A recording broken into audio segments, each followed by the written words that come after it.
everyone, welcome to our English lesson for today. So today we are going to have a go at writing our letter. So I'm going to share my screen with you so you can see my PowerPoint and we're going to work through it together step by step. So our learning objective today is to write an informal letter. So we're in our show stage of our learning now.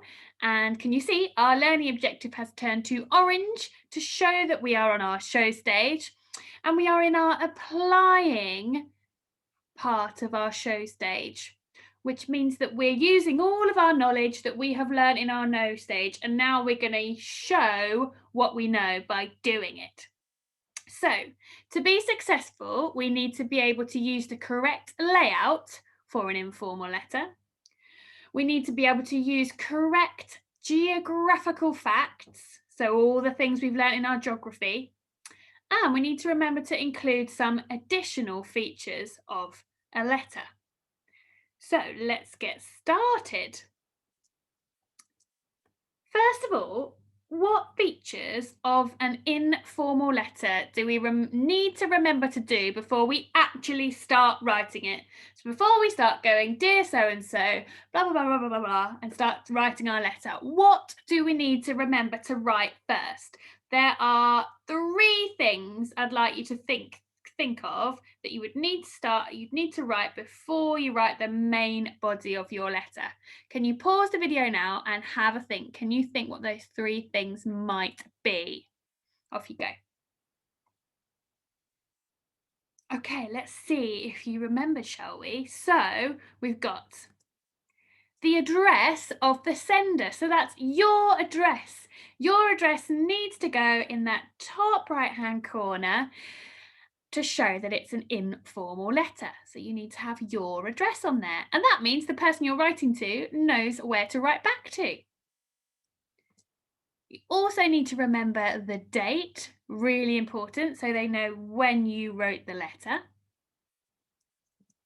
And you need to start your informal letter with either dear, hello, or hi.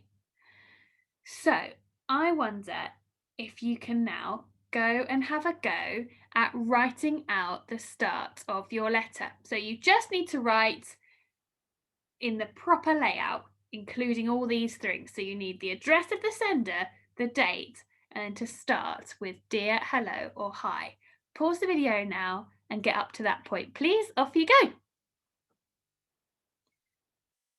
Well done. Okay, hopefully yours looks something like this. So I didn't use my personal address because I don't want you all turning up at my house very early on a Saturday morning ringing my doorbell.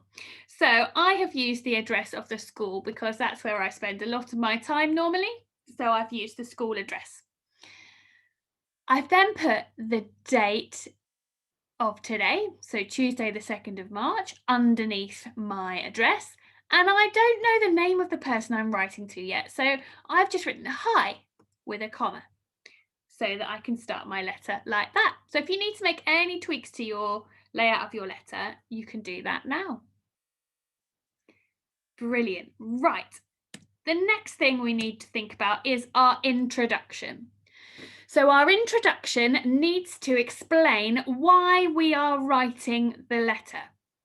So underneath where you've written hi or hello or dear, you now need to write your introduction. So I'd like you now to pause the video in a second and think about how you're going to write your introduction, and then write your introduction underneath where you've written hi or hello. And make sure you explain why you are writing the letter. Pause the video now. Off you go. Brilliant. Hopefully you have managed to write something a little bit like mine. I've put, hi, my name is Mrs. Clark and I am writing to you as I have been learning all about Sydney and Australia, and I wanted to tell you all about it and teach you a bit about where I live. So that's the reason for us writing this letter, isn't it? To tell the children on the other side of the world all about what we've been learning about their country and let them know the similarities and differences that we have in our country.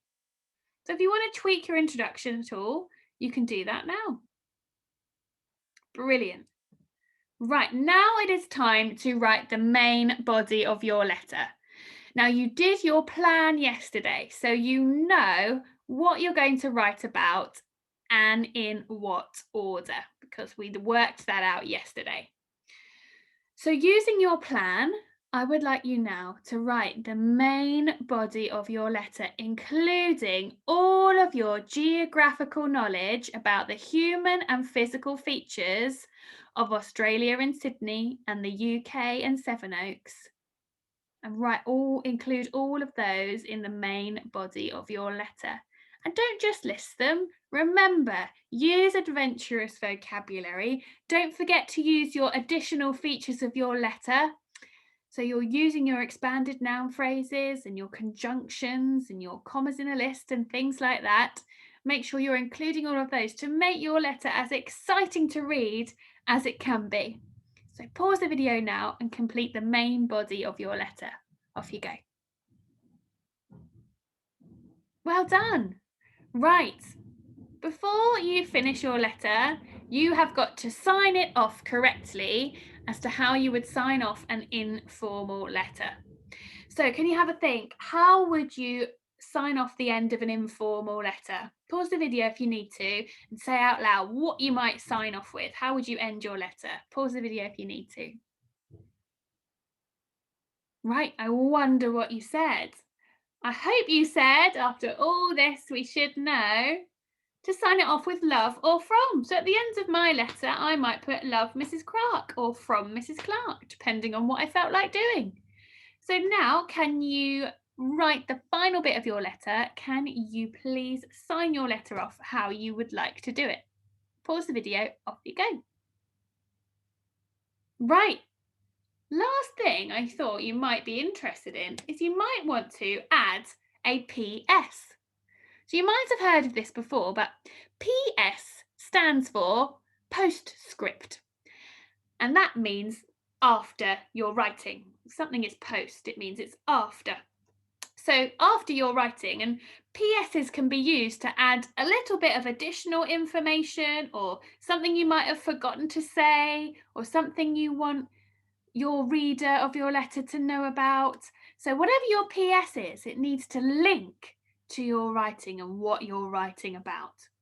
So my PS example is, PS, I hope you write back to me.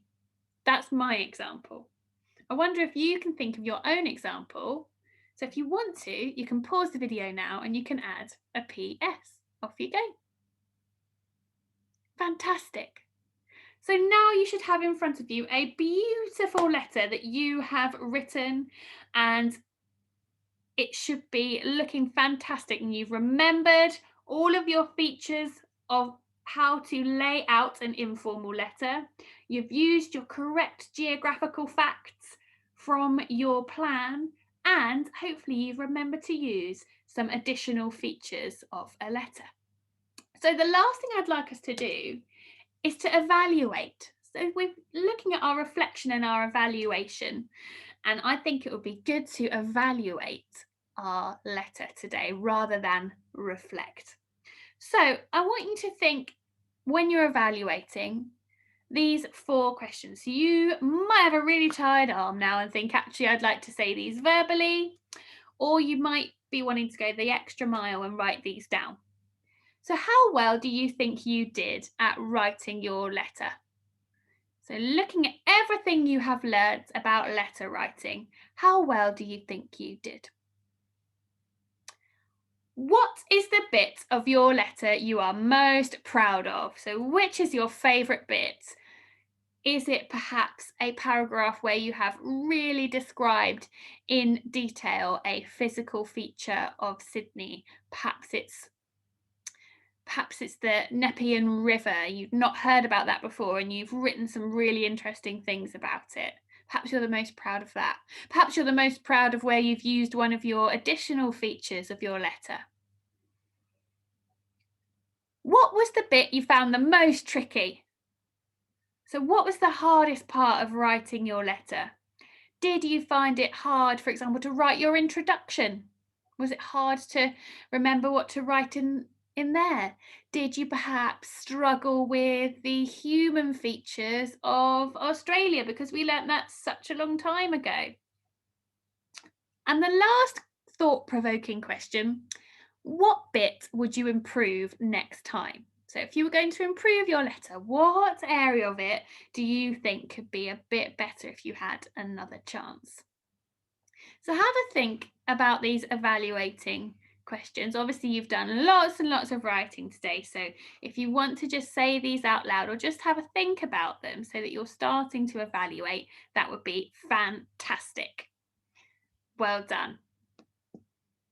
Right. I am so excited to see these letters. We've been working so hard on this for a long time now. So, really looking forward to reading them all.